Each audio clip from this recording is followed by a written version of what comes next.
हाँ हाँ चलेगा चलेगा। ठीक है ठीक है ठीक है ओके। चलो चैप्टर का नाम लिखो ज्योमेट्रिकल ऑप्टिक्स।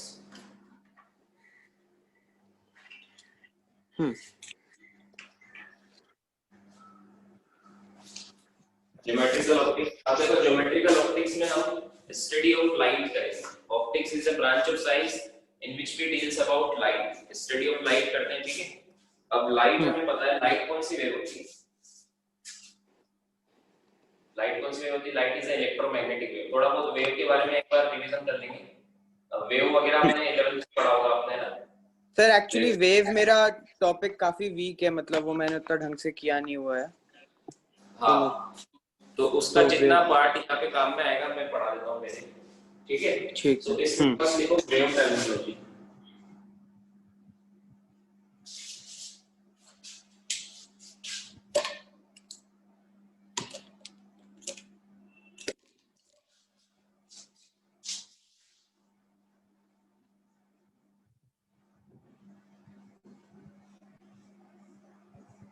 Wave terminology.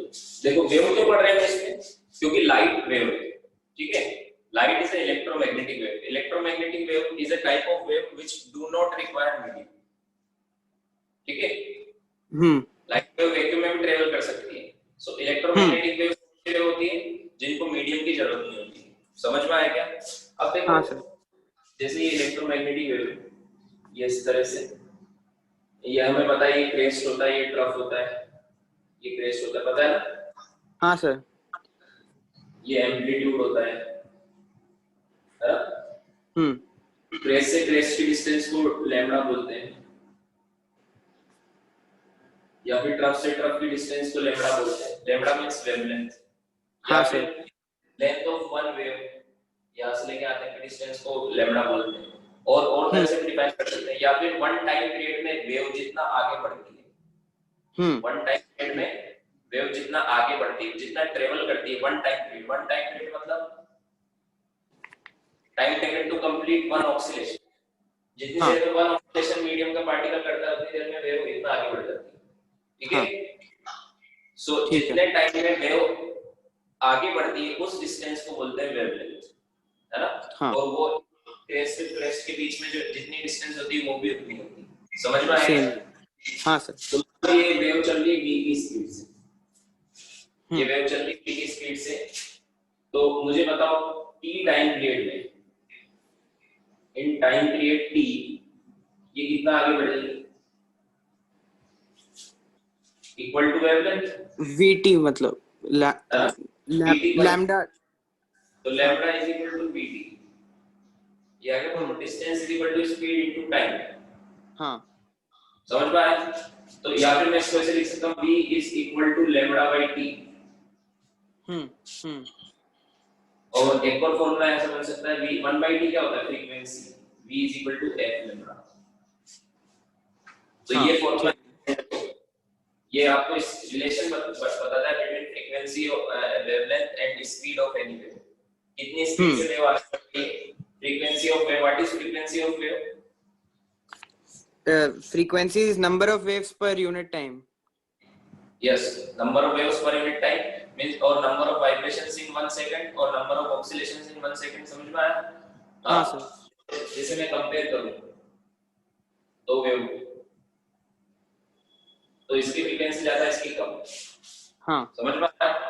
और जिसकी फ्रीक्वेंसी ज्यादा उसका टाइम पीरियड कम। फ्रीक्वेंसी इज इक्वल टू उधर 1 टाइम पीरियड। ठीक है यूनिट होती है हर्ट्ज। सो ये एक तो ये फार्मूला में बार-बार करना है। लिखो ये वेव टर्मिनोलॉजी चल रही है लिख लो।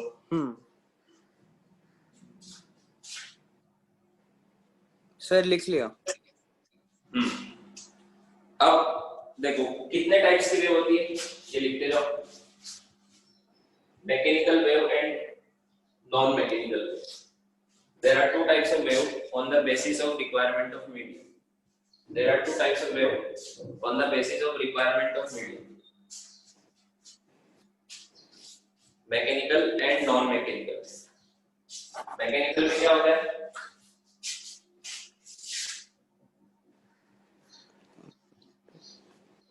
They require medium. ठीक है लिखते जाओ। हाँ sir. Non mechanical means EM waves, electromagnetic waves do not require medium.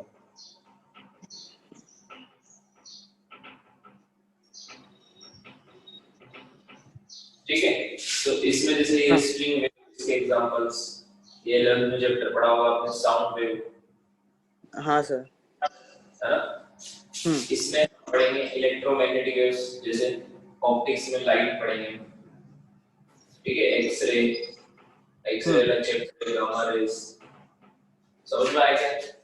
हाँ ये सर। सब नोट लिख लो, अभी तो इजी इजी चलेगा आज तक, सो उनको नोट्स भेज देंगे तो वो पढ़ के समझ सकते हैं।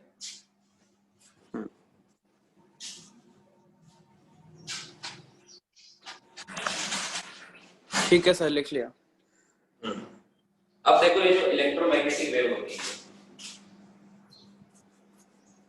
इसका अलग से चैप्टर है 12th में आपने पढ़ा होगा।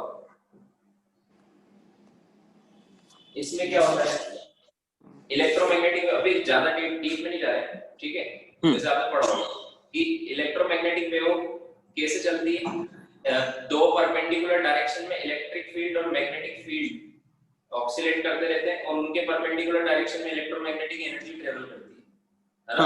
हाँ। जैसे मान लो इस डायरेक्शन में ये इलेक्ट्रिक फील्ड, ठीक है, और इसके परपेंडिकुलर डायरेक्शन में मैग्नेटिक फील्ड, ये दोनों perpendicular, electric field magnetic field, इस डायरेक्शन में इलेक्ट्रिक फील्ड, इस डायरेक्शन में मैग्नेटिक फील्ड, तो इसके परपेंडिकुलर डायरेक्शन में EM वेव्स ट्रेवल करती है with the speed of light. Okay. The speed of light in vacuum, ठीक है।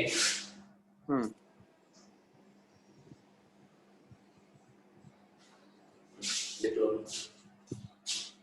स्पीड ऑफ लाइट कितनी होती है? 3 into 10 to power 8।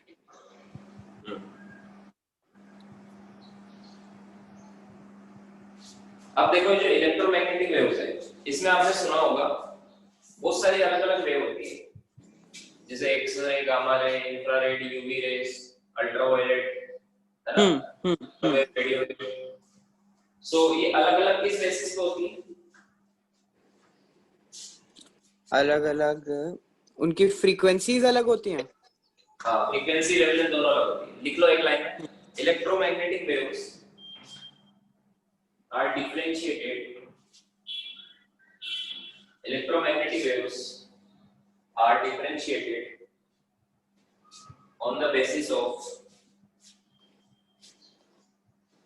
frequency. Electromagnetic waves are differentiated on the basis of frequency or wavelength, frequency or wavelength called electromagnetic spectrum. उसको हम क्या बोलते हैं?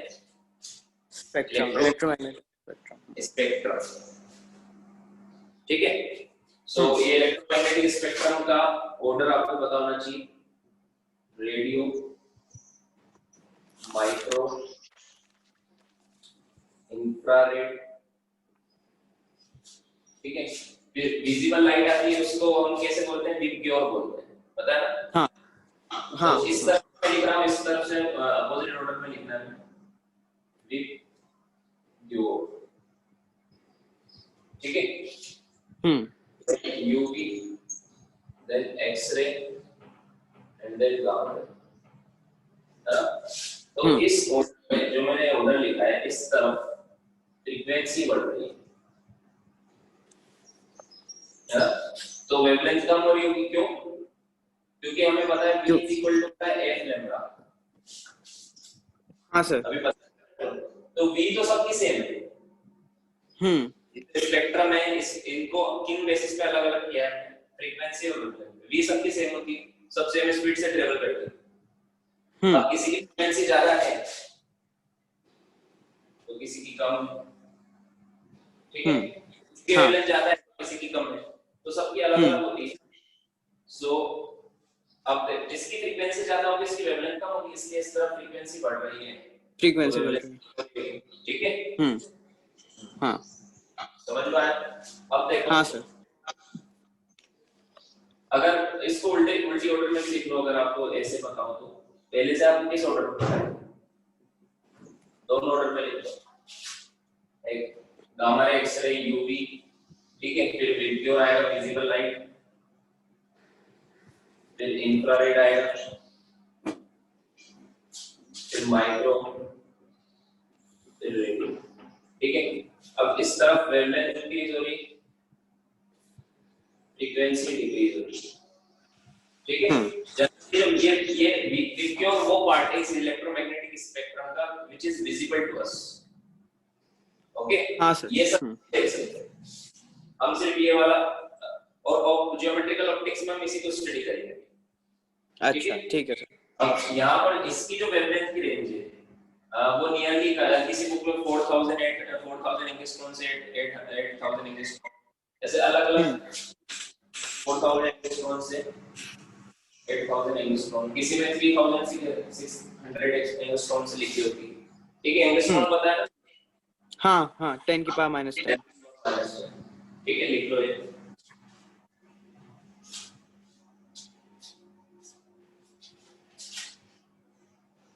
मैक्सिमम बुक में वैसे ये लिखी होती है 4, अच्छा 3800 to 7600।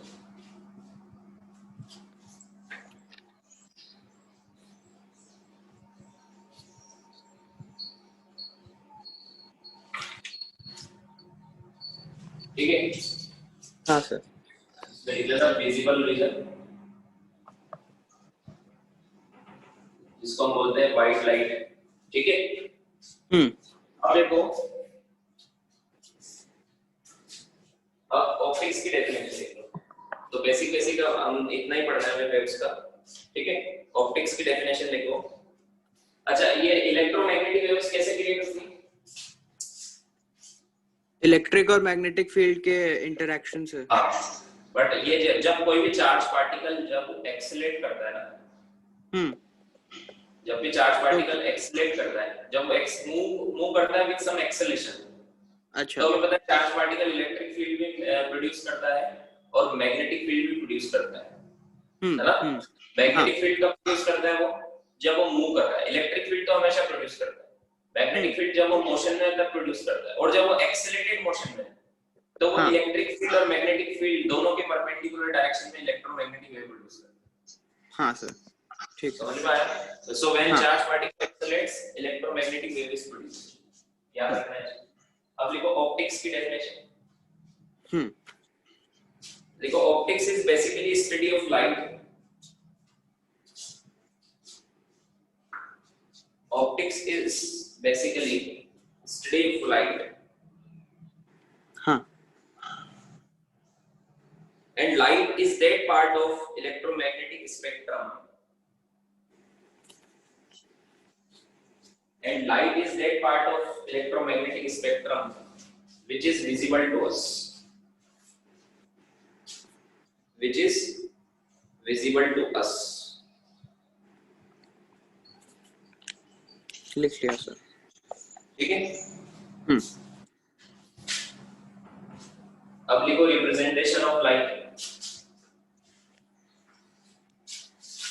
जैसे मान लो मेरे पास एक सोर्स ऑफ लाइट है, इससे लाइट रे निकल रही है, हर डायरेक्शन में निकल रही है।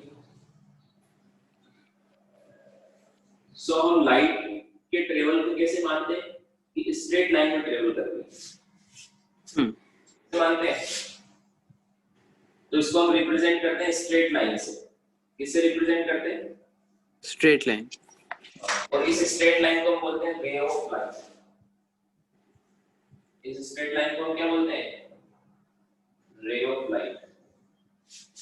तो रिप्रेजेंटेशन ऑफ लाइट में डायग्राम बनाओ और लिखो लाइट रेज डिफाइन।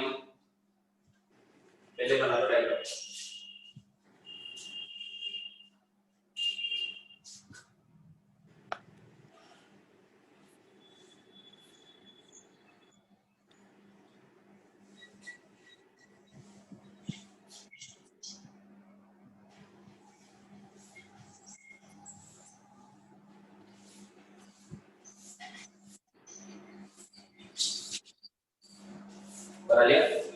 हाँ सर। light ray, देखो, light ray is defined as the path. Light ray is defined as the path along which light travels. Along which light travels. ठीक है sir. Hence, ray is a geometrical concept. ray of light जो हम पढ़ रहे हैं ये वाला concept, ये कौन सा concept है? Geometrical concept है.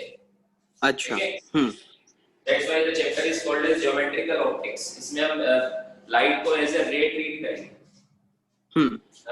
एक और चैप्टर होता है वेव ऑप्टिक्स जिसमें हम लाइट का wave as a wave treat. हाँ. तो हेंस रे इज अ ज्योमेट्रिकल कांसेप्ट. समझ में आ गया? हाँ सर. अब देखो, तो वेव का जितना था ना वो भी सफिशिएंट है. अब देखो, जब लाइट जनरली जब किसी एक मीडियम से दूसरे मीडियम में जाती है तो नॉर्मल वगैरह सब पता ही है आपको, ये इंसिडेंट है ना. हाँ. अब मान लो इससे दूसरे मीडियम में गई तो यहाँ पे मान लो स्पीड है v1, फ्रीक्वेंसी है f1, वेवलेंथ है λ1. यहाँ पर स्पीड है v2, फ्रीक्वेंसी है f2, वेवलेंथ है λ2. तो ये जो फ्रीक्वेंसी होती है लाइट, ये तो सोर्स पे डिपेंड करती है. हाँ, ये कांस्टेंट है. कौन सी लाइट है उस पे डिपेंड करती है. ठीक है. तो फ्रीक्वेंसी कभी चेंज नहीं होती, मीडियम चेंज होने से. मान लो मीडियम 1 है या मीडियम 2, तो f1 इक्वल टू तो f2 रहेगा, है ना. f1 इक्वल टू f2 रहेगा. और हमें पता है v is equal to f lambda होता है.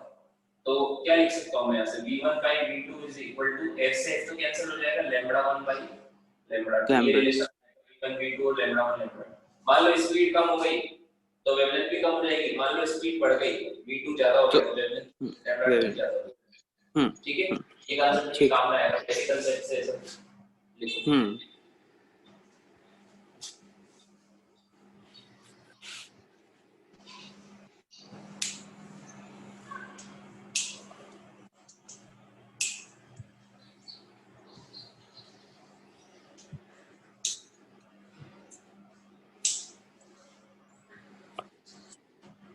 अच्छा, जैसे मैंने आपसे पूछा कि यहाँ से ब्लू लाइट आई तो दूसरे मीडियम में अगर उसकी वेवलेंथ चेंज हो जाएगी तो कलर भी चेंज हो जाएगा क्या? हर कलर की वेवलेंथ अलग होती है. हाँ. तो कलर चेंज हो जाएगा क्या? Colour change. तो जो आपने कभी वाटर में ऐसे कलर ऑफ लाइट ऐसे भेज के देखो, कलर चेंज हो जाता है क्या? अच्छा. नहीं होता ना वैसे तो. देखना नहीं होता. या फिर सोच के भी देख लो, पता लग जाएगा नहीं होगा, ऐसा कुछ नहीं होना चाहिए. हाँ, नहीं होता. बट फिर वेवलेंथ तो चेंज होगी, कलर भी नहीं चेंज हुआ, क्योंकि colour is a property of light which depends upon frequency. अच्छा. ओके. फ्रीक्वेंसी चेंज नहीं होती ना, इसलिए कलर भी चेंज नहीं होता. ठीक है. ओ. मान कर देखो, वैसे एग्जीक्यूशन आते नहीं है बट ऐसे बेसिक पता होना चाहिए, कोई पूछ ले. Colour is a property of frequency. Colour is a property of frequency. Pass तो नहीं हो रहा है, सब सिंपल है, स्टेप जल्दी जल्दी बोलो. हाँ, नहीं ठीक है. Colour is a property of frequency, hence color of light does not change. Hence color of light does not change from one medium to other. ठीक है. ठीक है सर. अच्छा, हम कुछ भी चीज देखते हैं, मतलब जो भी चीज हमें विजिबल है, जैसे ये विजिबल है, ये सब मुझे दिख रहा है, आपके आसपास भी आपको सब अलग अलग कलर दिख रहे हैं. इनका रीजन क्या होता है? What is the cause of visibility?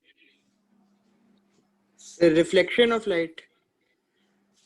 Yes, reflection of light. मान लो अगर रिफ्लेक्शन नहीं होती, ये सारी सरफेस अगर रिफ्लेक्शन नहीं करती तो हमें कुछ भी नहीं दिखाई. ठीक है. लाइट तो इनविजिबल फॉर्म ऑफ एनर्जी है. हाँ. जैसे सन से अर्थ पे लाइट आ रही है तो वैक्यूम में अंधेरा होता है एकदम, मतलब स्पेस है.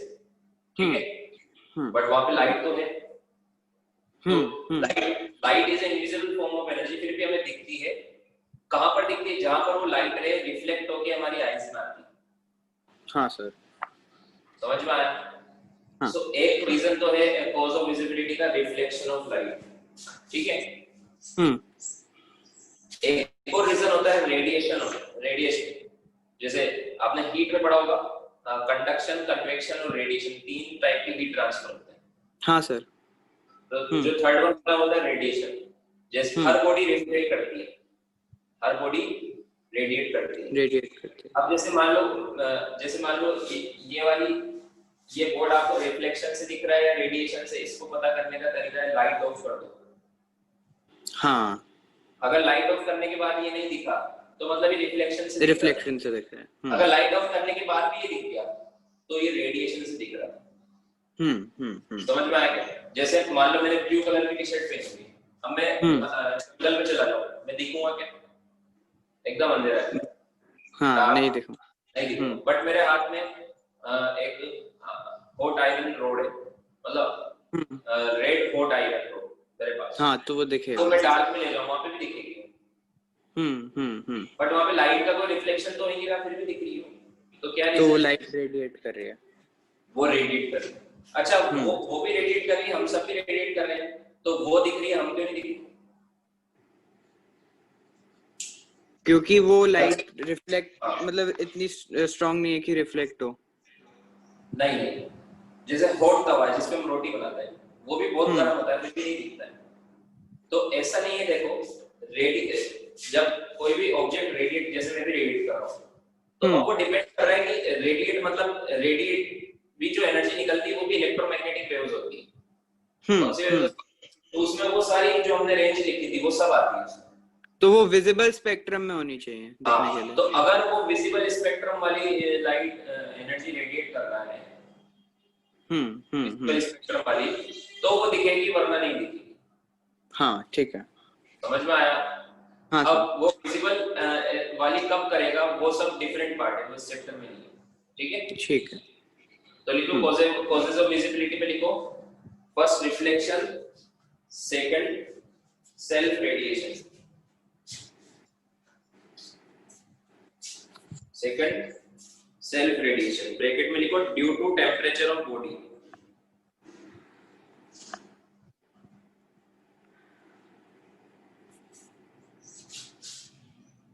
Due to temperature of body. लिखा? हाँ सर। इसमें एक लाइन ये भी लिख लो, all bodies emits radiation, however only sometimes it falls into visible region.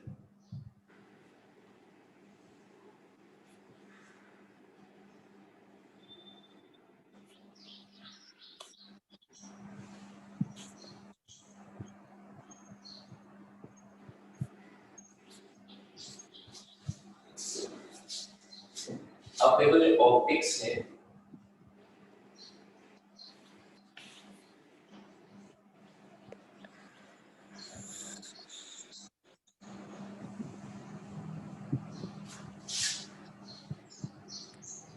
इसमें दो ब्रांचेस है, वेव ऑप्टिक्स, ज्योमेट्रिकल ऑप्टिक्स, है ना? सो वेव ऑप्टिक्स में हम किस तरह का केस देखेंगे और ज्योमेट्रिकल ऑप्टिक्स में क्या देखेंगे? देखो वेव ऑप्टिक्स में हम क्या देखेंगे जनरली, जब कोई लाइट रे या फिर लाइट बोल दो, बहुत ही छोटे छोटे होल्स में से पास होती है, इतने छोटे होल्स कि उनकी साइज इस लाइट के वेवलेंथ के कंपैरेबल हो।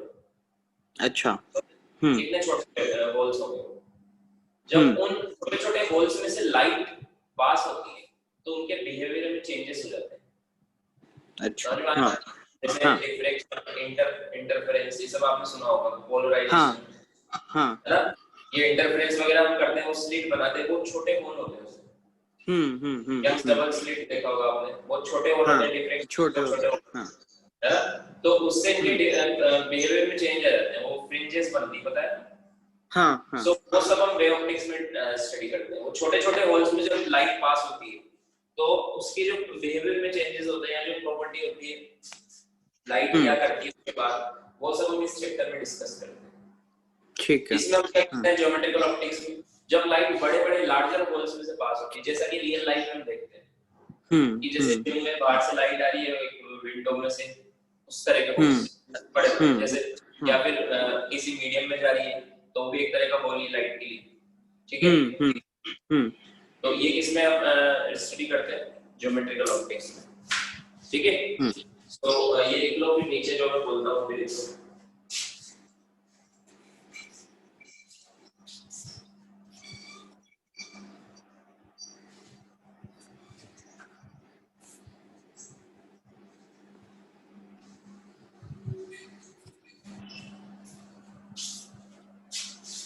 हाँ सर। देखो, where light passes through the holes,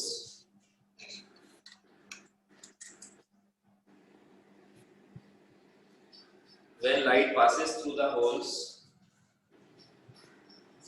whose sizes are very small, whose sizes are very small, comparable to wavelength of light, comparable to wavelength of light, then light behaves differently, then light behaves differently.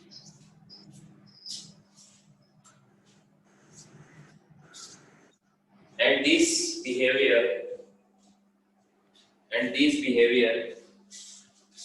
is being studied in wave optics, and this behavior is being studied in wave optics.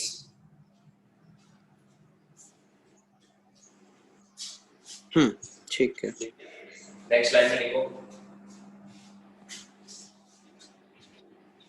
when light passes through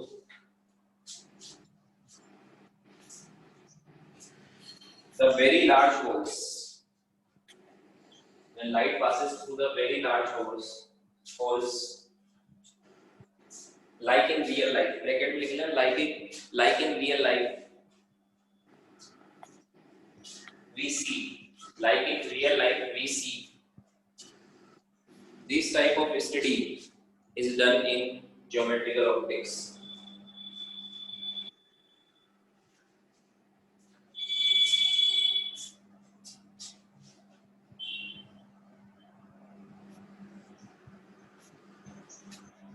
लिखा? हाँ sir. अब topic लिखो, अब chapter शुरू होगा geometrical optics.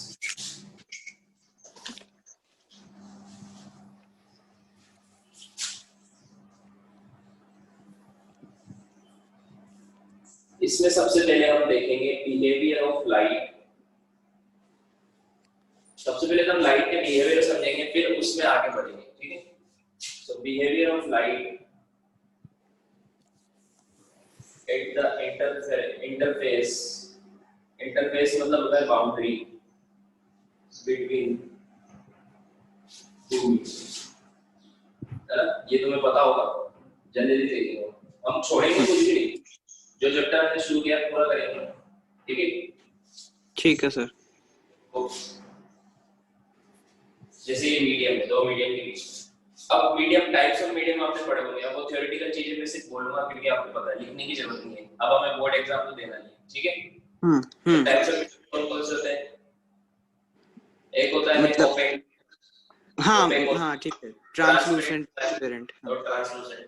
OPEC में light reflect होती है, ठीक है। ट्रांसपेरेंट लाइट ओनली रिफ्लेक्ट होती है, ट्रांसमिट हो जाती है, और मैक्सिमम जो मीडियम होते हैं ट्रांसलूसेंट होते हैं, उसमें रिफ्लेक्शन भी होता है और रिफ्लेक्शन भी होता है। हाँ सर। जैसे मान लो रिवर में खुद की इमेज भी देख सकते हैं, और अंदर जो फिश है उसको भी देख सकते हैं। तो वो दोनों हो रहा है, खुद की इमेज देख रहे हैं, मतलब लाइट रिफ्लेक्ट हो गया है ना, तो वो रिफ्लेक्शन हो गया, और अंदर की चीजें दिख रही है, मतलब लाइट अंदर भी जा रही है। हाँ ठीक है, तो वो रिफ्लेक्शन या ट्रांसमिशन हो गया, ठीक है। सो इस मीडियम, मान लो ये ट्रांसलूसेंट मीडियम, इसमें सब हो रहा है, और कुछ पार्ट का एब्जॉर्ब भी हो जाता है मीडियम में। तो जैसे ये लाइट है, इसको नॉर्मल बोलते हैं, इसको इंसिडेंट रे बोलते हैं, इसको एंगल ऑफ इंसिडेंट बोलते हैं, इंसिडेंस बोलते हैं। तो कुछ पार्ट तो लाइट का सेम एंगल पर रिफ्लेक्ट हो जाएगा, और कुछ अंदर with some angle of reflection deviate हो जाएगा, ठीक है। तो इसको बोलते हैं रिफ्लेक्शन ऑफ लाइट।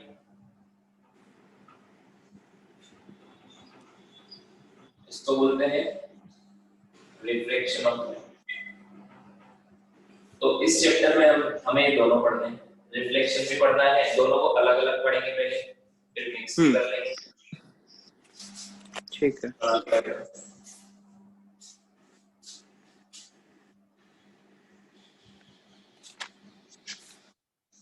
अब शुरू करेंगे रिफ्लेक्शन।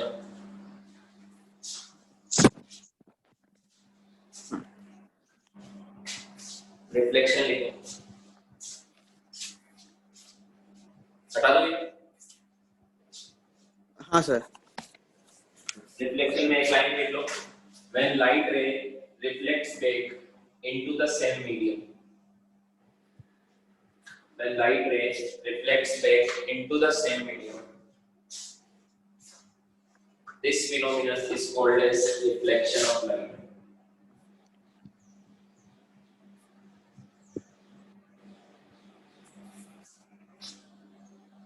जैसे सरफेस या लाइट आई रिफ्लेक्ट होके चली गई, तो ये एंगल आई एंगल आर होता है। तो इस केस में लॉ ऑफ रिफ्लेक्शन क्या बोलता है, angle I is equal to angle R. हमेशा कोई सी भी सरफेस, चाहे वो पॉलिश सरफेस हो या रफ सरफेस हो या इंक्लाइंड सरफेस हो, कैसी भी, angle I equal to angle R होता है। एक और क्या होता है, इंसिडेंट रे, रिफ्लेक्टेड रे और नॉर्मल, तीनों एक ही प्लेन में होते हैं। एक ही प्लेन का मतलब क्या है, जैसे इस प्लेन में मैंने बनाया ये बोर्ड जो प्लेन, अब ऐसा नहीं कि लाइट रे आई तो ये जो रिफ्लेक्टेड वाली रे सेम एंगल पे तो जाएगी बट इधर निकल जाएगी। हाँ ठीक है, सेम प्लेन में। हां, मान लो ये वाली लाइट रे इस प्लेन में आ रही है, तो ये जो प्लेन बन रहा है तो रिफ्लेक्ट होके इसी प्लेन में वो वाली लाइट रे जाएगी। ठीक है सर, समझ में आया?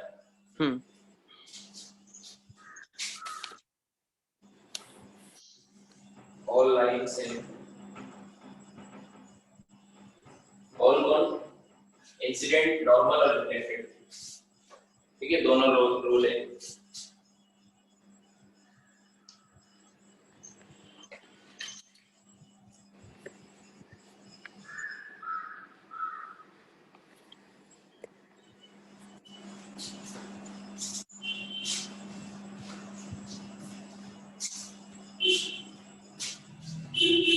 ट्यूशन शुरू करें?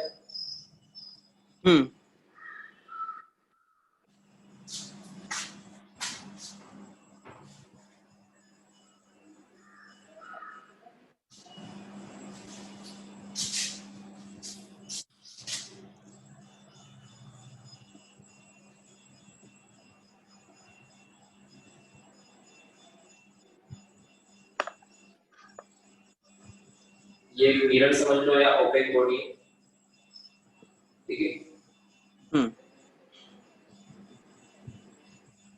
इसकी रेडियस r है, ये 0,0 है, यहां से एक लाइट रे आई,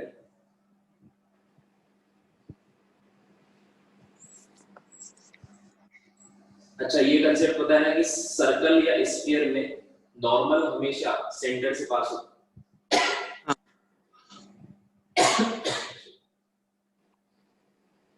ये एंगल है 45 डिग्री, मुझे इस पॉइंट की कोऑर्डिनेट बताना है,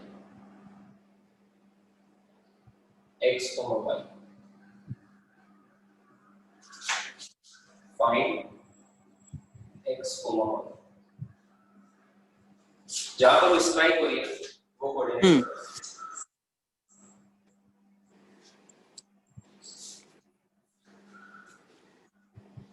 r cos थीटा और r sin थीटा।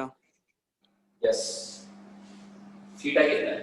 वो 45 मतलब, तो r/√2 और r/√2, तो दोनों प्लस में आएंगे, दोनों माइनस आएंगे, या एक प्लस एक। हाँ, एक प्लस तो y पॉजिटिव होगा, x नेगेटिव होगा। देखो 45 डिग्री पे आई तो ये ऐसे चल जाएगी, हाँ 45 डिग्री पे जाएगी। अब ये r है, ये 45 तो ये भी 45 हो, तो x कोऑर्डिनेट तो आएगा r cos 45 माइनस और y आएगा प्लस में आएगा। इसका ये वाला कंपोनेंट तो x आ गया, ये वाला कंपोनेंट r sin 45। समझ में आ गया? सिंपल सा इक्वेशन। ठीक है, r minus r by root 2 plus r by root 2। हटा दो। एक सेकंड सर।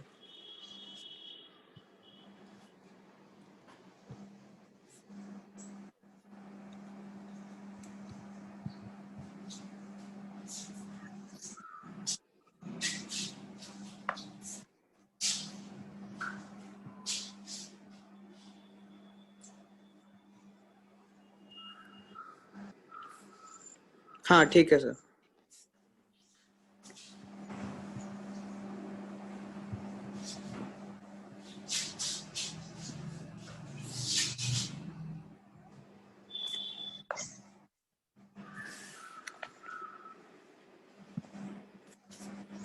एक मिरर है,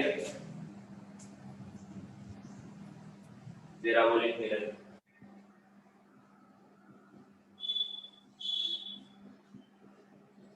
इसकी इक्वेशन भी बता रहा है x equal to Y square.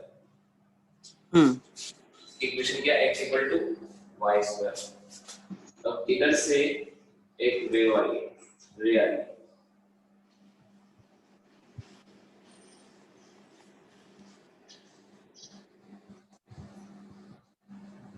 Again यहीं के कोऑर्डिनेट पूछे हमसे जहां पर ये स्ट्राइक होगी x, y। क्वेश्चन क्या बोलता है देखो, फाइंड, डायग्राम बनाने से पहले क्वेश्चन देखो, find x, y, find x, y if ray becomes vertical after reflection। find x, y if ray becomes vertical after reflection।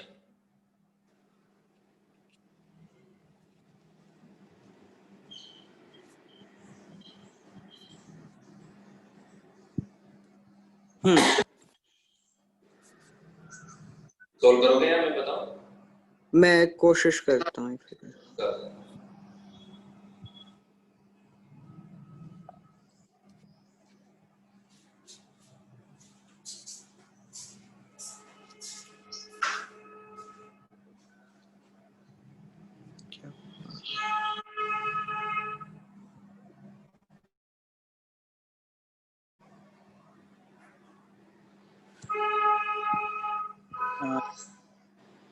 x equals y square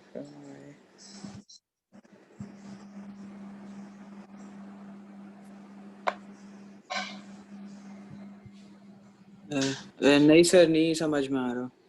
हाँ मैं बताता हूँ, देखो जैसे ये ले रहा है, ये वर्टिकल है ना, तो दोनों के बीच में एंगल 90 डिग्री है, मतलब एंगल ऑफ इंसिडेंस और रिफ्लेक्शन दोनों 45 होगा। तो नॉर्मल बनाओ एकदम बीच में, ये एंगल कितना, दोनों एंगल 45 है ना। हाँ हाँ। अब हमें एक चीज पता है, देखो अगर मैं इस पॉइंट का स्लोप निकालूं तो स्लोप कैसे निकालते हैं? स्लोप निकालते हैं टेंजेंट से। हाँ ठीक है, टेंजेंट से। स्लोप कैसे निकालते हैं? टेंजेंट से। ठीक है, तो यहां से मैंने टेंजेंट ड्रॉ किया, ये टेंजेंट ड्रॉ किया, टेंजेंट डिस्टेंस की तरह।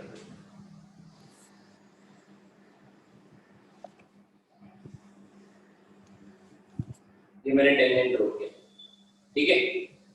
अब वैसे तो ये एंगल, ये नॉर्मल के, ये टेंजेंट परपेंडिकुलर इसमें दिख नहीं रहा है, लेकिन वो परपेंडिकुलर है। हाँ ठीक है। किसी भी मान लो इस पॉइंट पे अगर मैं नॉर्मल ड्रॉ करूं तो ये सर्कल से पास होगा, सेंटर से। तो मैं टेंजेंट ड्रॉ करूं तो नॉर्मल और टेंजेंट में हमेशा एंगल 90 डिग्री होता है। हाँ ठीक है, कोई सी भी सरफेस पे हो, क्योंकि नॉर्मल होता है परपेंडिकुलर और टेंजेंट होता है टेंजेंशियल।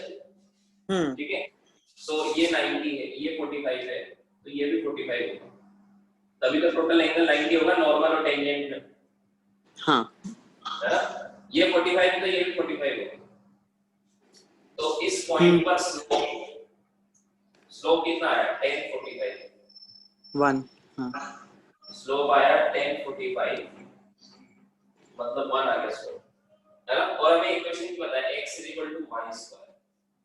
हमें पता है अगर किसी भी कर्व का स्लोप निकालना होता है तो उसको हम dy/dx भी बोलते हैं, है ना? तो इसको डिफरेंशिएट करो, इसको ऐसे लिखो y² = x, ठीक है? सो y² होगा 2y dy = dx, सो dy/dx कितना है? ये होता है स्लोप, स्लोप होता है dy/dx, से कितना है? 1/2y। हाँ और ये स्लोप इस पॉइंट पर, जो पॉइंट हमें निकालना है, जो कोऑर्डिनेट निकालना है, उस जगह पर 1 है, तो उसी जगह की बात हो रही है तो इक्वल टू 1 कर दो। हर जगह 1 नहीं है, मुझे जिस पॉइंट की बात वहां पर 1 है तो इक्वल टू 1 लिख सकते हैं। यहां से y की वैल्यू कितनी आ गई? 1/2। और वहां फिर y x वैल्यू आ गई, तो x की वैल्यू आ गई 1/4, तो कोऑर्डिनेट आ गया। समझ में आया? हाँ सर। अब देखो, मान लो कुछ भी इक्वेशन होती है, ये कैसा भी मिरर हो, उसकी कुछ भी इक्वेशन दे दी हो आपको, कितनी भी डायरेक्ट इक्वेशन दे दी हो, क्या निकाल लेंगे क्या इस मेथड से? ये डिफरेंस स्लोप तो हम टेंजेंट बना के निकाल लेंगे, ये तो हम निकाल सकते हैं। हाँ स्लोप जैसे निकालना है ना, पर हम आगे क्या करें?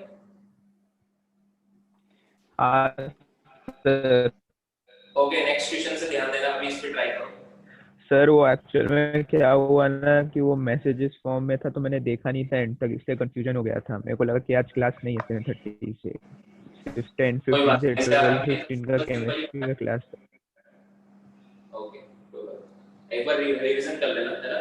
प्रकार से नोट्स ले लेना। हाँ सो कुछ भी इक्वेशन हो, स्लोप तो ऐसे निकल जाएगा जैसे रेंज दी मैंने आपको, जैसे इस क्वेश्चन में रे 90 डिग्री चलेगी, मान लो 60 पे बोला, 60 पे चलेगी तो एंगल ऑफ इंसिडेंस 30 होता, तो ये वाला एंगल 60 होता, तो स्लोप 60 होता। तो स्लोप ऐसे निकल जाता। और फिर ये इक्वेशन कुछ भी दी हो, जैसे x = y³ या भी कुछ भी इक्वेशन दी हो, तो उसको डिफरेंशिएट करके स्लोप उससे भी आ जाता है। फिर इक्वल टू स्लोप इक्वल तो कुछ भी इक्वेशन हो, इस मेथड से हम ऐसे और क्वेश्चन सॉल्व कर हमको एक सकते कर लेते हैं। हाँ हैं, है ना? कोऑर्डिनेट निकाल सकते हैं, लिख लो।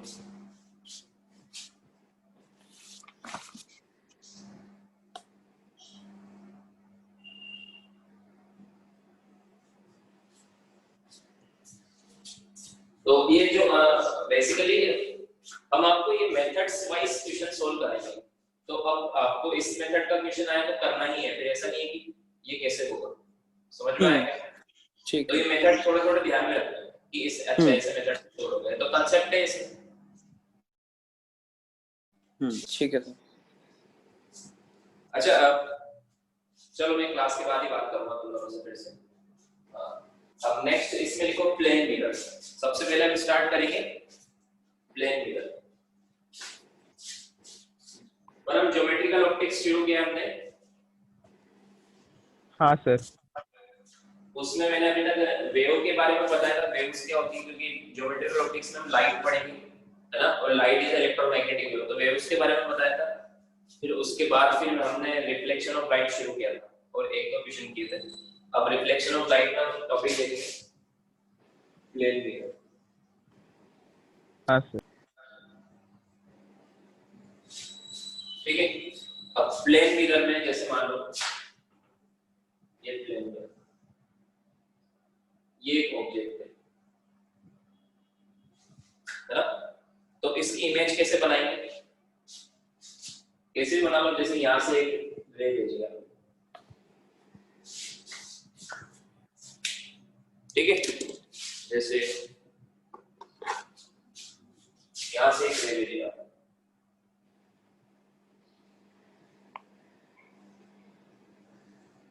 तो वैसे रिफ्लेक्ट हो जाएगी विद सम सेम एंगल।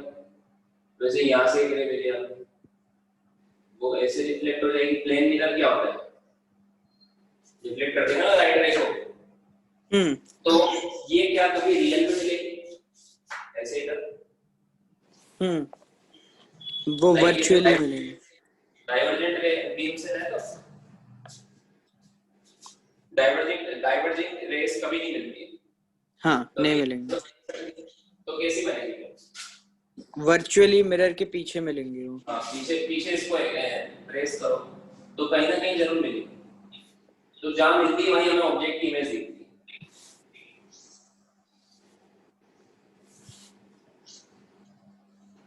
तो ये ऑब्जेक्ट और ये इसकी इमेज, तो मान लो ये डिस्टेंस u है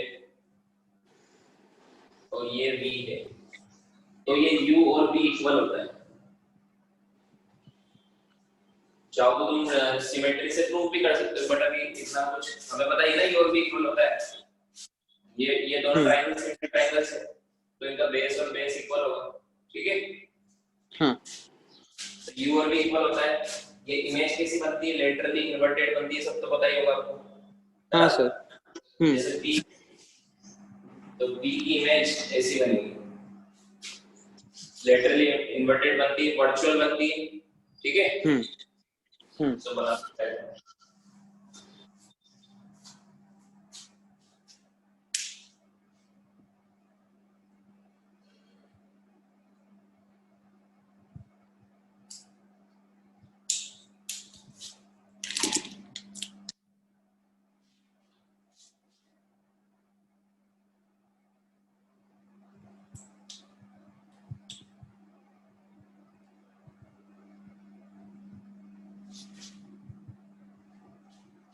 बना लिया? हाँ सर। अब चलो एक सिंपल सा क्वेश्चन पूछता हूँ जो कभी कभी डाउट आ जाता है। अगर ऑब्जेक्ट इसके सामने रखा है तब तो इमेज बन जाती है, मान लो ऑब्जेक्ट मैंने यहाँ रखा, तो तब अब इमेज बनेगी कि नहीं बनेगी? ये मिरर है, प्लेन मिरर। हाँ सर इमेज बनेगी। बनेगी, बना के भी देख सकते हो। जैसे यहाँ से ये रे भेज दिया आपने,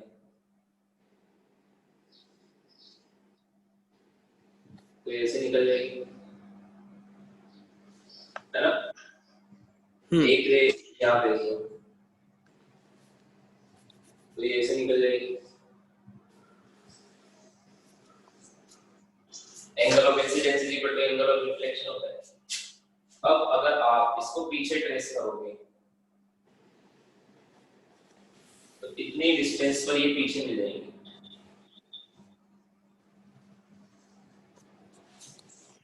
जहां पर भी मिलेगी वहां इमेज बनेगी। समझ में आया क्या? अगेन हाँ सर। हाँ यहाँ से डिस्टेंस इक्वल होगी तो इसकी जस्ट इधर। अब ये अलग बात है, ये इसको दिखेगी कि नहीं दिखेगी। बनेगी तो सही, बनना अलग चीज है, दिखना अलग चीज है। समझ में आया क्या? दोनों को मिक्स मत करना कभी भी। इमेज तो हमेशा बनेगी, बट दिखेगी या नहीं दिखेगी वो हम जब फील्ड ऑफ व्यू पढ़ेंगे तब आपको बताऊंगा, ठीक है? सो इसमें लिख लो इसकी इमेज बनेगी, यस बनेगी, और बना के डायग्राम बना लो।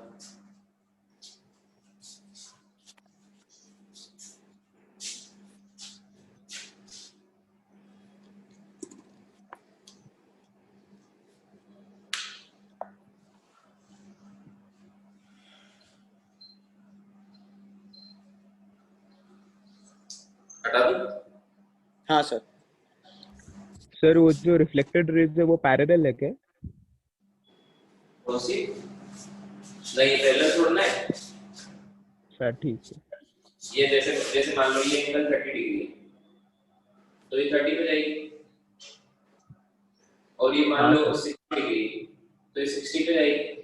तो ये तो इससे इस हॉरिजॉन्टल से 30 पे जा रही है, हॉरिजॉन्टल से 60 पे जा रही है, तो इनमें 30 डिग्री का एंगल है ना दोनों रेज में। हाँ सर। पैरेलल नहीं हो सकते, ठीक है? अगर पैरेलल होती तो पीछे कहीं नहीं मिलती थी, पीछे मिलती क्या? नहीं सर, नहीं मिलती।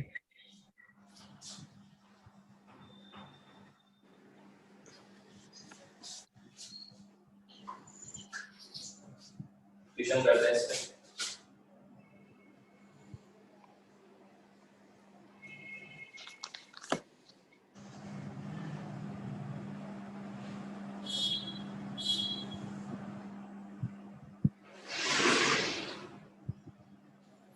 प्लेन मिरर रखा हुआ है at angle 30 degree.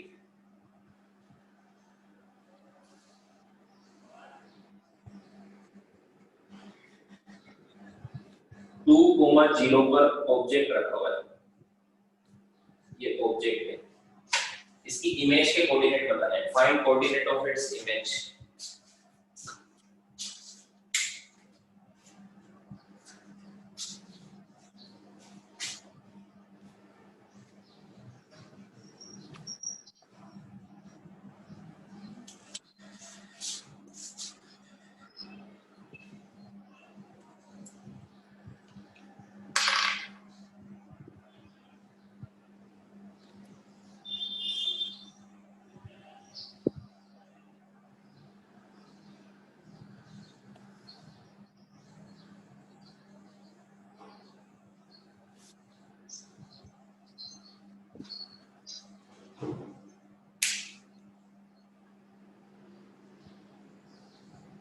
Coordinate geometry की प्रैक्टिस लगती है इसमें थोड़ी।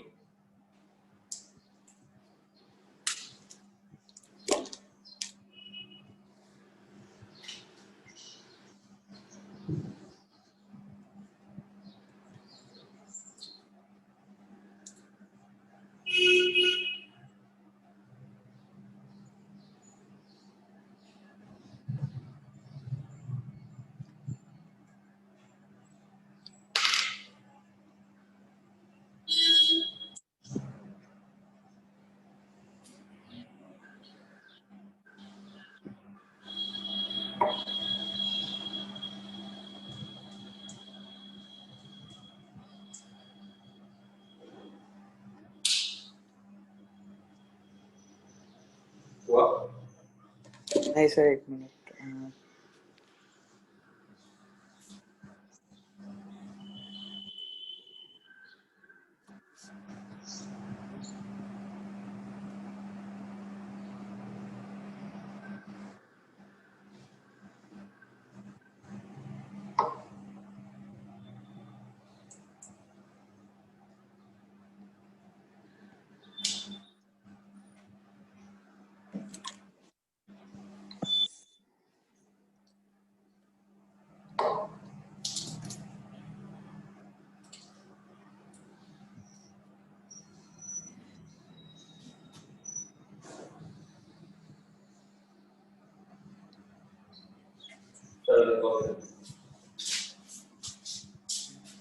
देखो ये 2,0 है, तो ये डिस्टेंस 2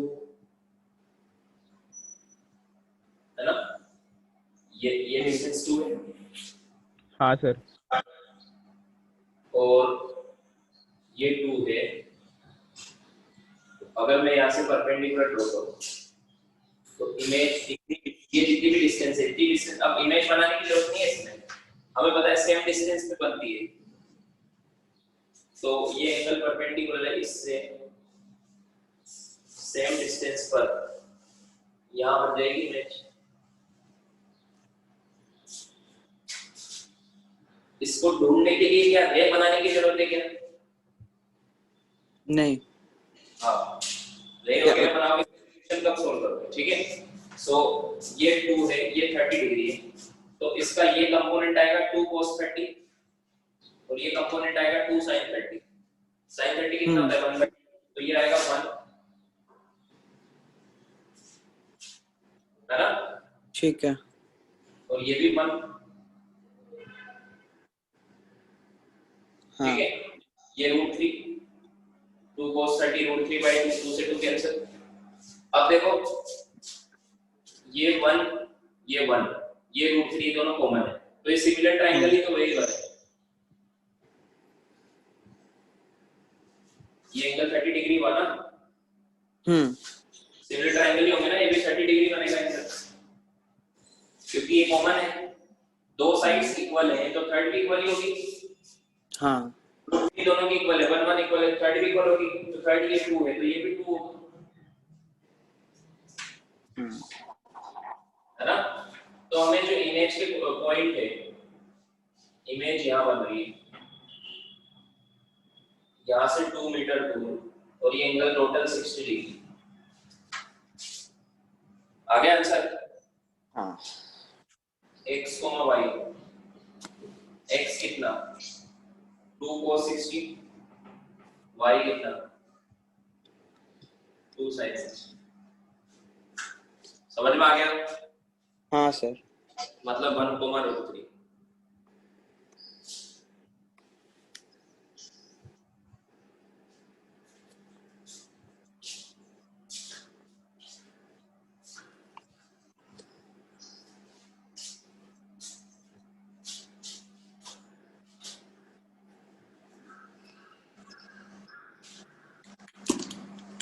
हटा दो।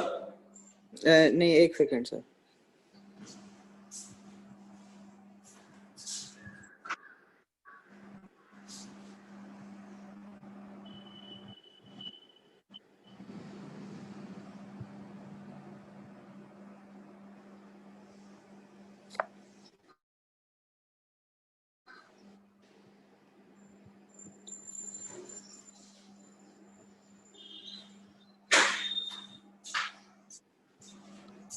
हाँ ठीक है, लिख लिया।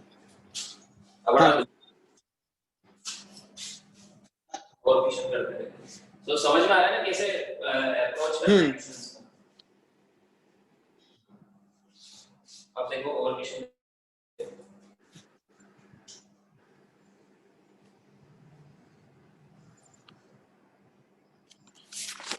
y x, एक मिरर रखा हुआ है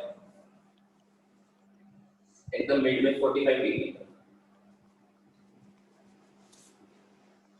यहाँ पर ऑब्जेक्ट है, ये ऑब्जेक्ट है, इसके कोऑर्डिनेट है -2, 0। Find the coordinate of its image. Find the coordinate of its image.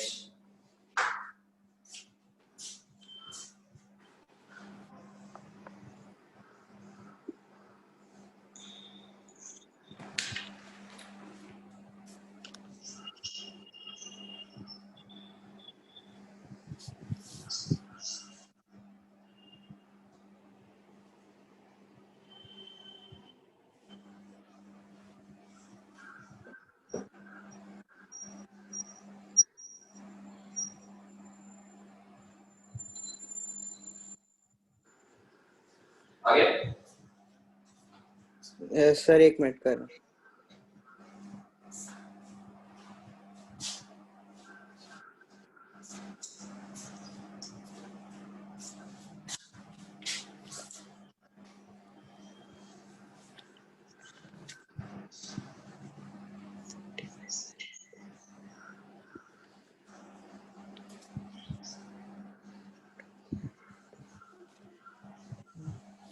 यार 1/√2 पे यहाँ से आ गया।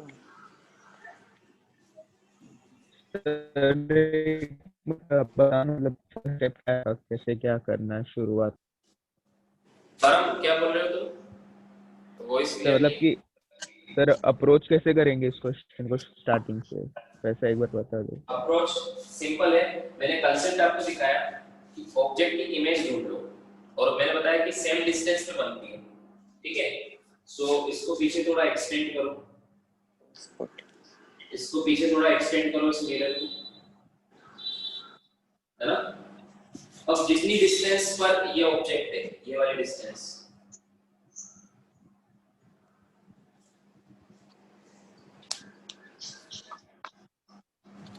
सर 1/√2 डिस्टेंस पे तो वहां से आ गई, तो यही होगा क्या?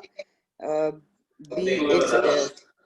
मैं बता रहा हूँ, देखो ये ऑब्जेक्ट की डिस्टेंस है। अब मिरर तो वहीं तक है, मत सोचना कि पीछे क्यों एक्सटेंड किया, क्योंकि अभी मैंने एक इमेज बनाई थी ना, एक मिरर ऐसे दिया था, यहाँ ऑब्जेक्ट था तो यहाँ इमेज बनी थी, तो वो आपने पूरी रे वगैरह बना के बनाई थी। हाँ सर। बट हाँ हमेशा नहीं करना है, जब भी मिरर के लाइन के अलग हो तो इसको एक्सटेंड कर दो, तो ये ऑब्जेक्ट है तो ये इसकी इमेज बनेगी। सिंपल सी बात, सेम डिस्टेंस पर। ठीक है, हाँ तो सर। अब ये डिस्टेंस है, तो इतनी डिस्टेंस पर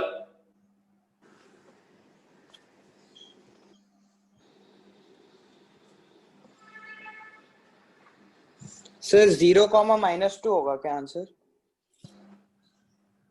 हाँ सही है, इतनी डिस्टेंस पर या इंडिपेंडेंटली। अब वैसे तो डायरेक्ट पता लग रहा है दोनों ट्रायंगल इक्वल है,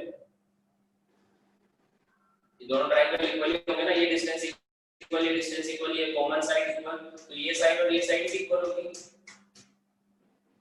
हाँ सर।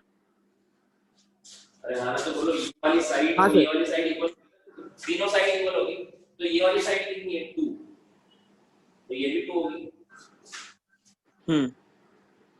तो कितने कोऑर्डिनेट है, y coordinate x coordinate 0, y coordinate नीचे की तरफ मतलब माइनस, या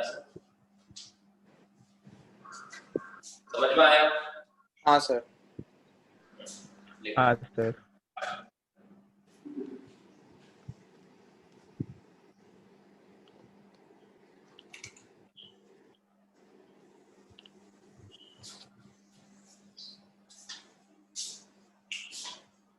तो ये मिरर जो है हॉरिजॉन्टल को वर्टिकल और वर्टिकल को हॉरिजॉन्टल कर सकता है। कौन सा मिरर? 45 degree mirror. देख लो 45 degree mirror is used to make 45 degree mirror is used to make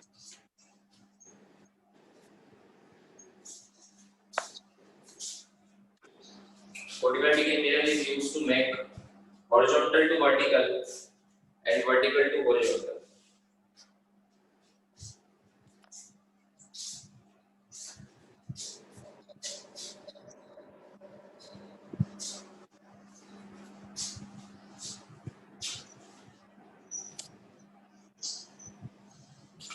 ठीक है?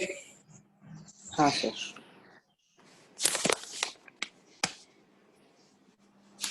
अच्छा, अगर ऑब्जेक्ट एक्सटेंडेड हो, अभी तो हम पॉइंट ऑब्जेक्ट की बात कर रहे हैं। ऑब्जेक्ट अगर एक्सटेंडेड हो तो क्या उसकी इमेज भी बना सकते हैं? उसकी भी सिंपल है।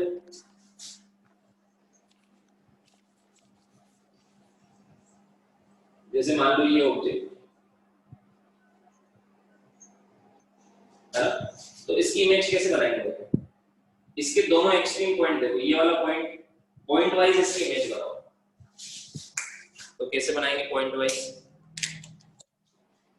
जैसे ये वाला पॉइंट है, ये डिस्टेंस इतनी है, तो इतनी डिस्टेंस पर ये बन जाए। इस पॉइंट की इमेज बनाने तो आती है ना, सेम डिस्टेंस पर बनती है। वैसे हाँ सारे पॉइंट की इमेज थोड़ा कम डिस्टेंस है तो थोड़ा कम डिस्टेंस पे बनेगी, है ना? तो बीच वाले सारे पॉइंट की इमेज इनके बीच में आएगी, तो इमेज कैसे बनेगी?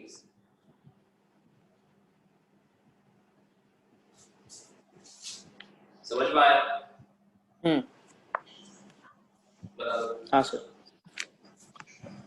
तो A की इमेज A पर बनेगी और B की इमेज B पर बनेगी, बाकी सारे पॉइंट्स की भी उनके बीच में बन जाएगी। सो ये एक्सटेंडेड ऑब्जेक्ट की इमेज प्लेन मिरर में बन गई। और अब आप लैपटॉप से पढ़ रहे हो या मोबाइल से? सर मोबाइल से। ओके,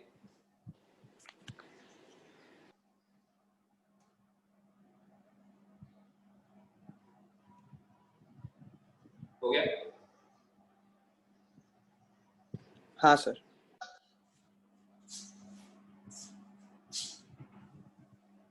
तो अगर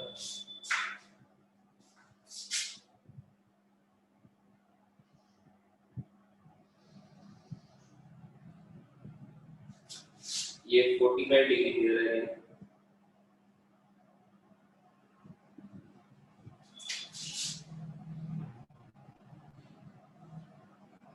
ये ऑब्जेक्ट है मेरे पास A B, तो मुझे बताओ इसकी इमेज किधर कौन सी एक्सिस पर बनेगी?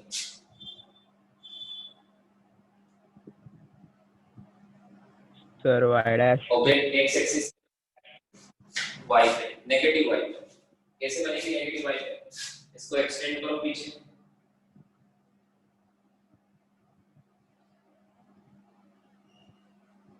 तो इस पॉइंट की इमेज यहां बनेगी ना, A की ए हाँ डैश सर। और इस पॉइंट की इमेज यहाँ बनेगी बी डैश पर, बी डैश। तो इस पूरे ऑब्जेक्ट की इमेज कैसी बनेगी?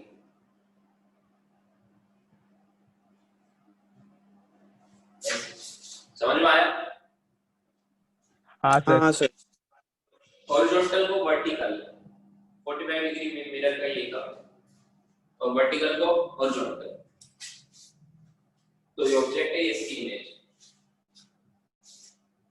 समझ में आ रहा है? हाँ हाँ सर। सर।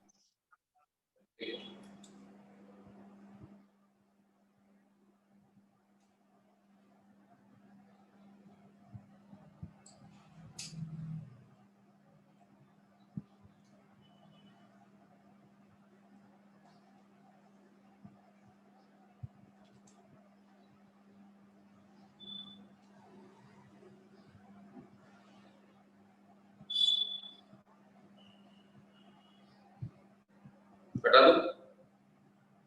हाँ सर। अब नेक्स्ट टॉपिक लिखो, field of view. Field of view,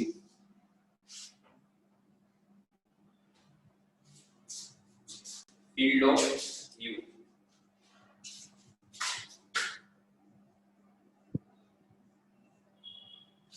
जैसे मान लो ये मिरर है,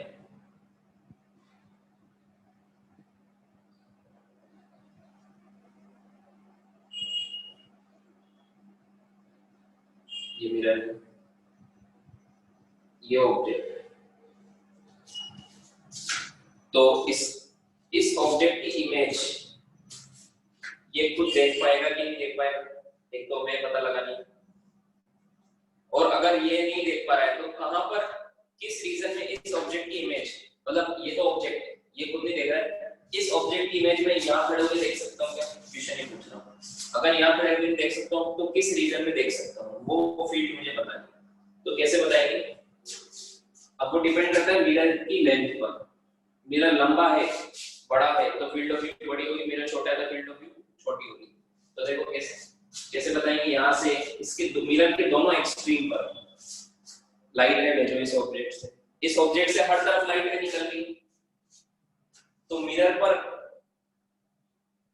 मैक्सिमम कितनी दूर दूर तक लाइट रे गई होगी? एक तो यहाँ पर और एक है टॉप पर, है ना? हाँ सर। एक लाइट गई, क्योंकि जो लाइट रे मिरर से टकरा के आएंगी वही दिखेंगी, बाकी तो सब सीधी की सीधी चले जाएंगे ना।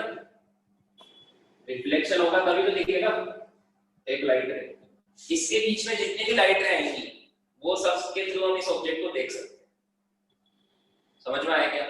इसके नीचे वाली सीधी चले जाएंगी, ऊपर वाली सीधी चली जाएगी, उससे ऑब्जेक्ट दिखेगा नहीं, उससे इमेज नहीं बनेगी। ठीक है? अब ये वाली है, किधर जाएगी? At same angle of incidence, same angle of reflection, ये ऐसे चली जाएगी। और ये वाली है,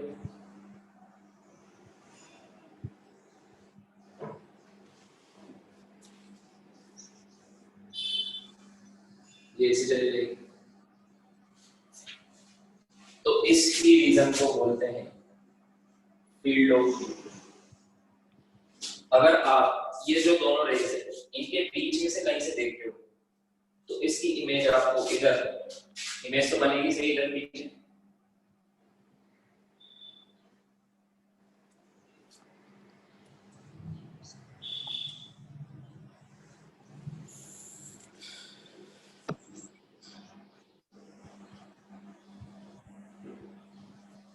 ये जो इमेज है इसको देखना है तो आपको इस रीजन में आना पड़ेगा, यहां से नहीं दिखेगी क्योंकि ये एक्सट्रीम वाली दोनों लाइट, बाकी सारी लाइट इनके बीच में से जा रही है।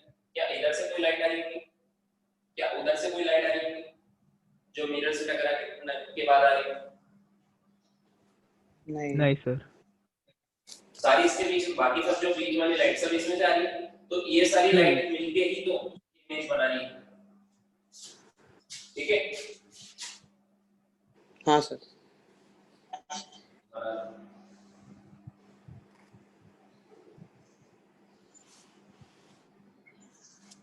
तो इसको बोलते हैं फील्ड ऑफ व्यू।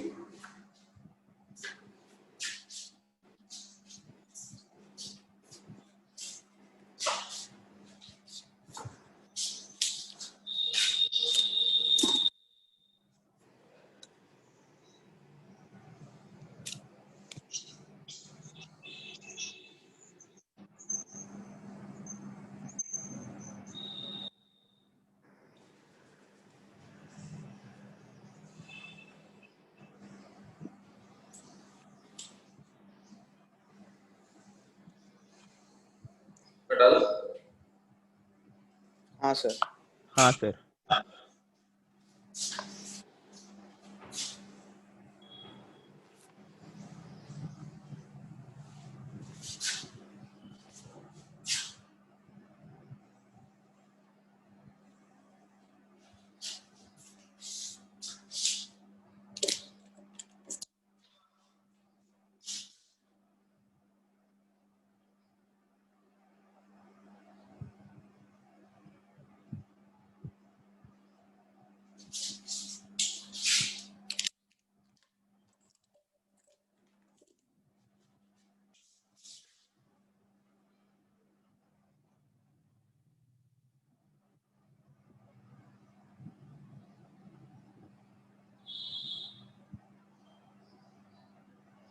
ये मिरर 1 मीटर का लेंथ है इसकी, और यहाँ से 1 मीटर ऊपर है, ठीक है।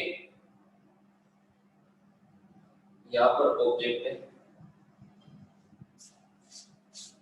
यहाँ से ऑब्जर्वर, ये पाथ ऑब्जर्वर ऐसे चल रहा है। तो मुझे बता, ऑब्जर्वर भी यहाँ है, इसकी इमेज दिखेगी क्या इस ऑब्जेक्ट की इस जगह पे?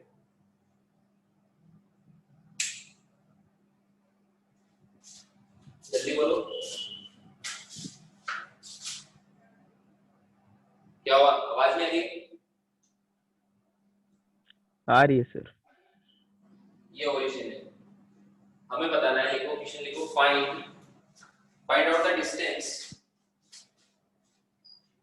Find out the distance for which observer, find out the distance for which observer will be able to see the image of object.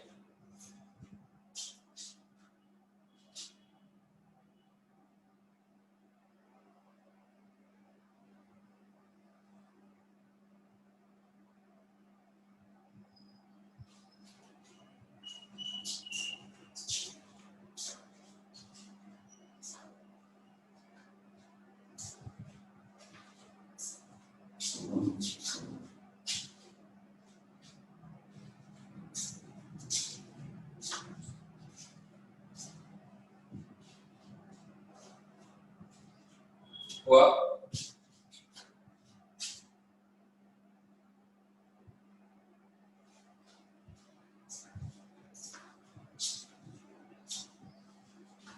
अब इसमें पूरा ये ज्योमेट्रिकल कोऑर्डिनेट ज्योमेट्री के कांसेप्ट्स लगते हैं, इसमें प्रैक्टिस से धीरे धीरे हो जाएगा।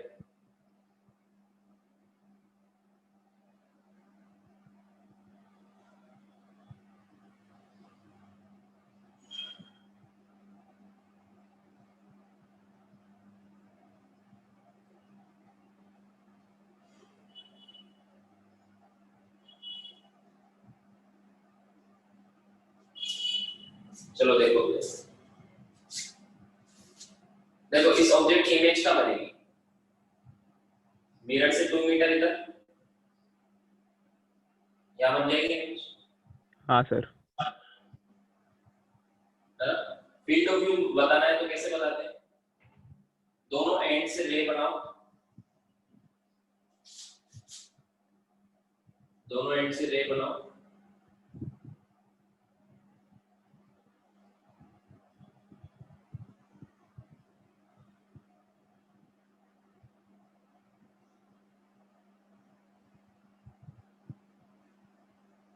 तो ये डिस्टेंस हमें बतानी है। इतनी डिस्टेंस तक इसको इमेज दिखेगी, ये इस पाथ से चलते हुए जा रहा है और इधर इमेज देखता है, तो जैसे इस यहाँ से निकलने लगेगा ये, तब इसको इमेज दिखेगी वाली, और यहाँ तक दिखेगी या नहीं दिखेगी? अभी हटा रहा हूँ।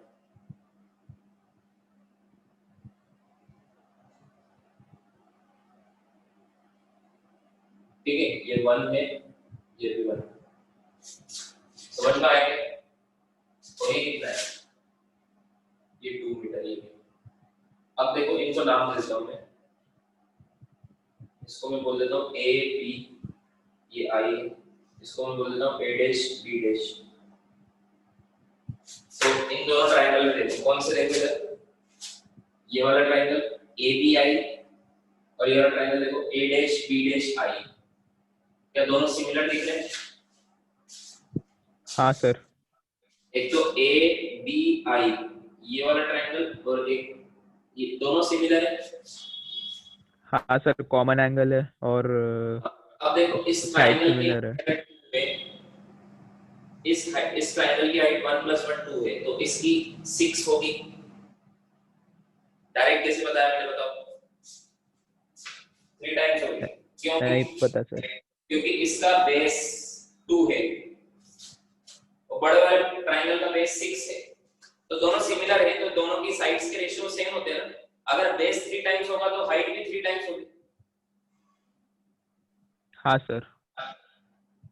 या फिर चाहो तो ऐसे लिख लो, in triangle, in similar triangle. Sir इसका आंसर 3 है क्या? आंसर में निकालते हैं। इन सिमिलर ट्रायंगल क्या लिखूंगा मैं? A B upon A dash B dash, this upon this, मतलब दोनों की हाइट का रेशियो इज इक्वल टू होगा A I upon A dash I. Base का रेशियो ए आई कितना है 2 और ए डैश आई कितना है 6, तो ए डैश बी डैश इस ये 2 से 3 टाइम्स इज इक्वल टू हो जाएगा 3 टाइम्स ऑफ ए बी कितना है 2 मतलब 6, तो यहां से यहां तक कितना है 6, बोला मैंने 3 टाइम्स। अब वैसे ही अब मुझे ये अगर मैं ये भी निकाल लूं, ये निकाल लिया, ये भी निकाल लूं, तो ये मिल जाएगा, है ना? अब ये निकालने के लिए ये वाले ट्रायंगल देखो, एक तो ये वाला ए, इसको मैं बोल देता हूं बी, ए डी आई, है ना? हाँ ए डी आई, और इसको मैं बोल देता हूं B dash, A dash D dash I. क्या दोनों सिमिलर है? सिमिलर है ना दोनों? हाँ सिमिलर। तो ये 1 है तो ये 3 होगा, डायरेक्ट लिख दूं क्या? अगर इसकी हाइट 1 है तो इसकी 3 होगी, क्योंकि ये ट्रायंगल बड़ा वाला इसके 3 टाइम्स है, इसका बेस भी 3 टाइम्स, इसकी हाइट भी 3 टाइम्स है ना? तो ये 6 ये 3, तो ये कितना है 3।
हो गया?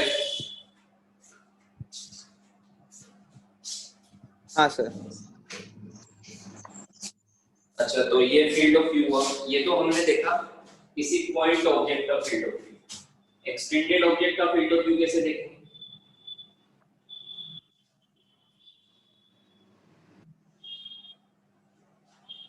एक्सटेंडेड ऑब्जेक्ट का फील्ड ऑफ व्यू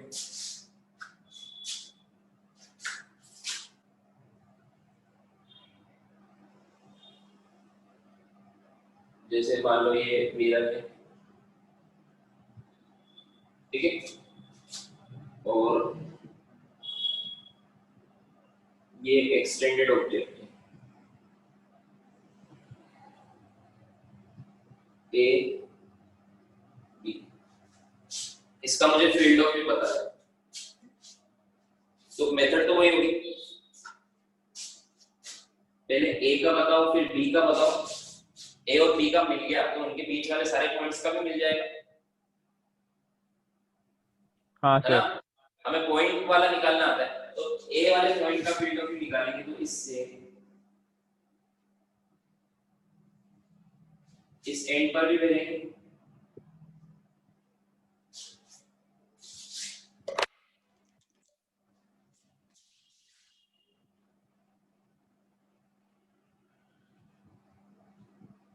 और ए से मिरर के इस एंड पर भी भेजेंगे।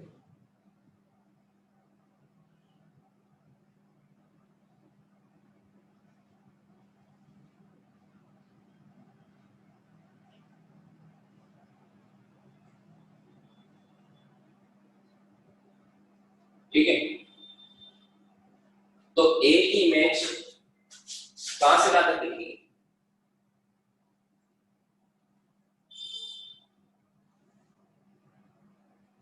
ये पूरे रीजन में ए की इमेज देखेगी, पूरे ऑब्जेक्ट की बात नहीं कर रहा हूं मैं, अभी ए की बात कर रहा हूं, समझ में आया क्या? ये पूरे रीजन में ए की इमेज दिखेगी। अब बी की देखो, बी की देखो,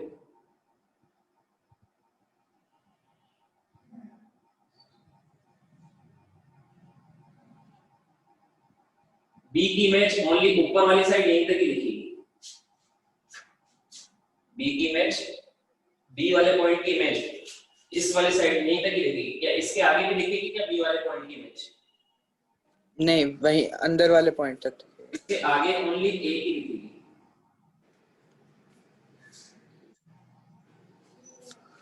है ना? और इस साइड यहां से लेना है,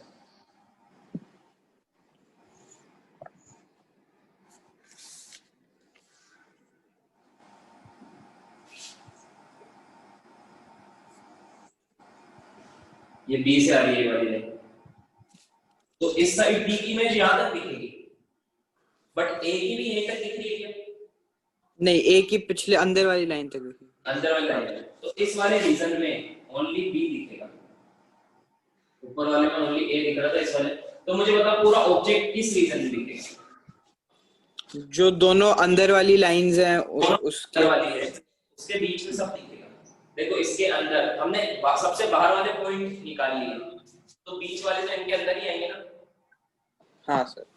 अब देखो सबसे बाहर वाले में इसके अंदर ए भी दिख रहा है और बी भी दिख रहा है, इसके अंदर ए भी दिख रहा है और बी भी दिख रहा है, मतलब बाहर वाले इसके अंदर दोनों दिख रहे हैं, तो पूरा ऑब्जेक्ट दिख ही रहा होगा। तो इस ये कैसे निकालते हैं एक्सटेंडेड ऑब्जेक्ट की field of view? This is field of view for extended object. समझ में आया? हाँ सर। बता दो।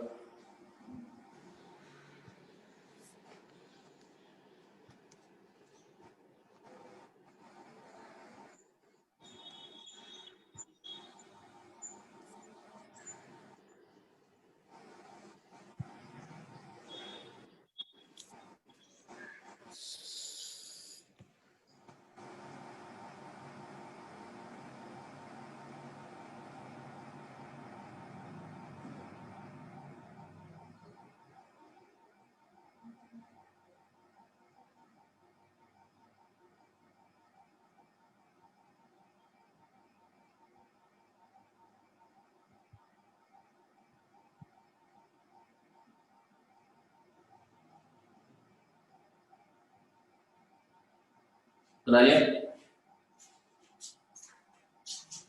हाँ sir.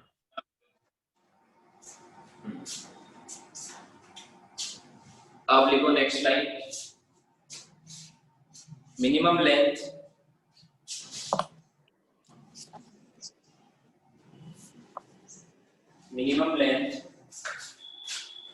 and the position of the mirror, minimum length and the position of the mirror required to view the full image,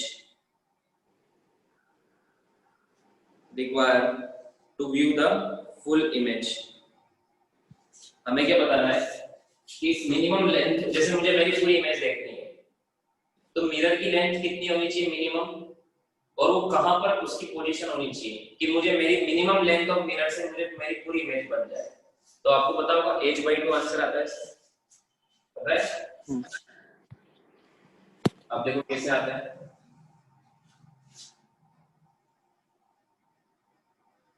जैसे मान लो ये मिरर है और सेम लेंथ का एक इमेज,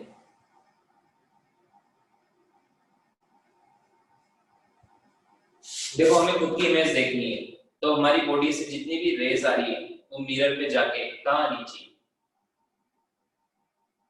आईज में, रिफ्लेक्ट आईज में आनी चाहिए, तो आईज में आनी चाहिए, है ना? अब देखो अभी मैं इस कंडीशन में आई लेवल एकदम टॉप मान रहा हूं, हालांकि ये अनरियलिस्टिक मेथड है, आई थोड़ा सा नीचे होता है, ये टॉप तो ये है ना, मेरी हाइट इतनी है तो आई की हाइट भी मैं इतनी मान रहा हूं इस मेथड में, ठीक है?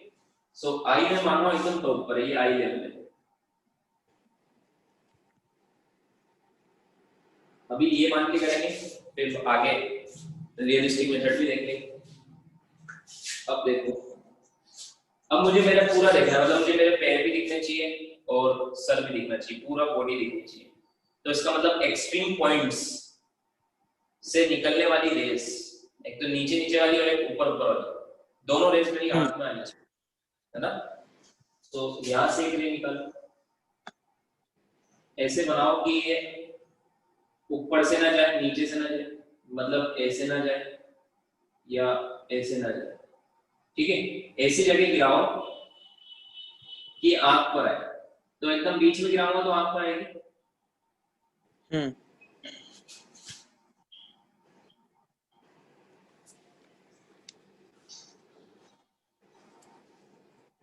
अब मेरा पैर दिख रहा है मुझे क्योंकि ये यहां से टकरा के मेरी आंख में आ गई है रेस, बट मेरा पैर यहाँ दिख रहा है मुझे या फिर यहाँ दिख रहा है,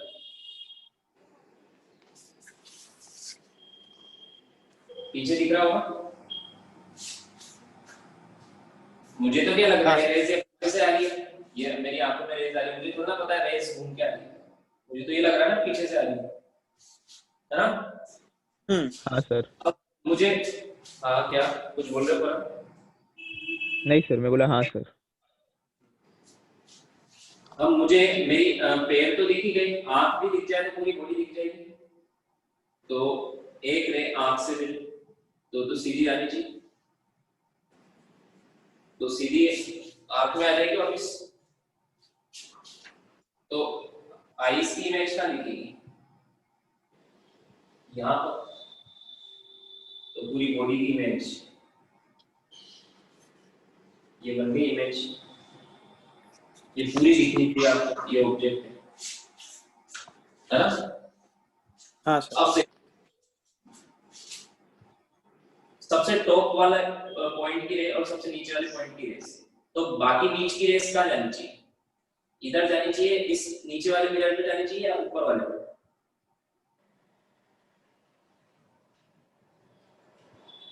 इसके बीच में जानी चाहिए ना? हाँ, मतलब उनका रिफ्लेक्ट होके उनके बीच में आना चाहिए। हाँ, ये फील्ड ऑफ व्यू है, देखो इस इमेज का, ये इमेज का फील्ड ऑफ व्यू क्या है? ये रिफ्लेक्ट होकर वापस इधर ही तो आ रही है, ये फील्ड ऑफ व्यू, इस इमेज का फील्ड ऑफ व्यू ये है ना? हाँ सर।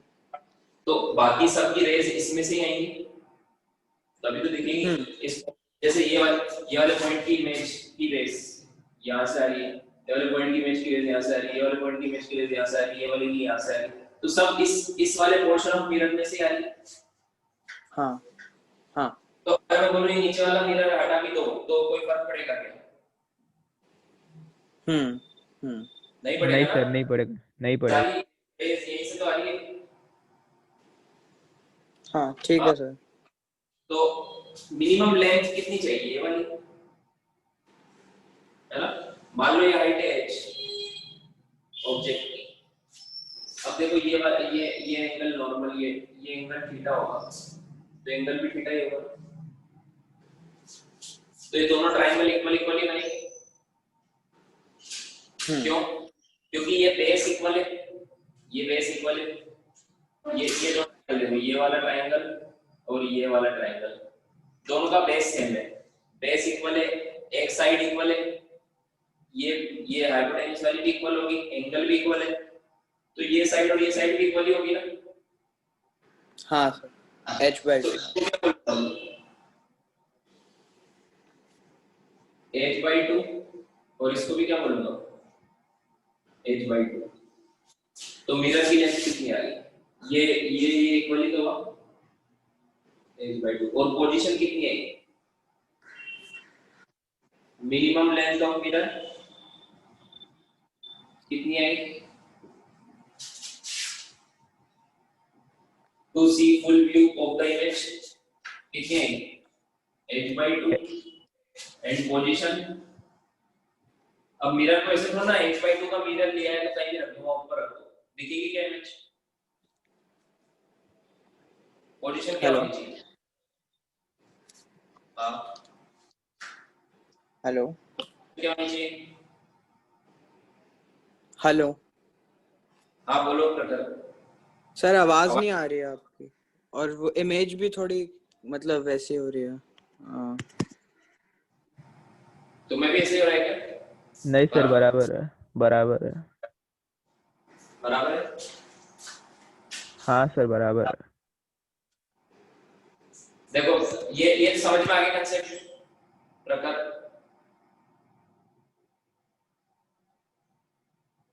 प्रकार आवाज आ रही मेरी?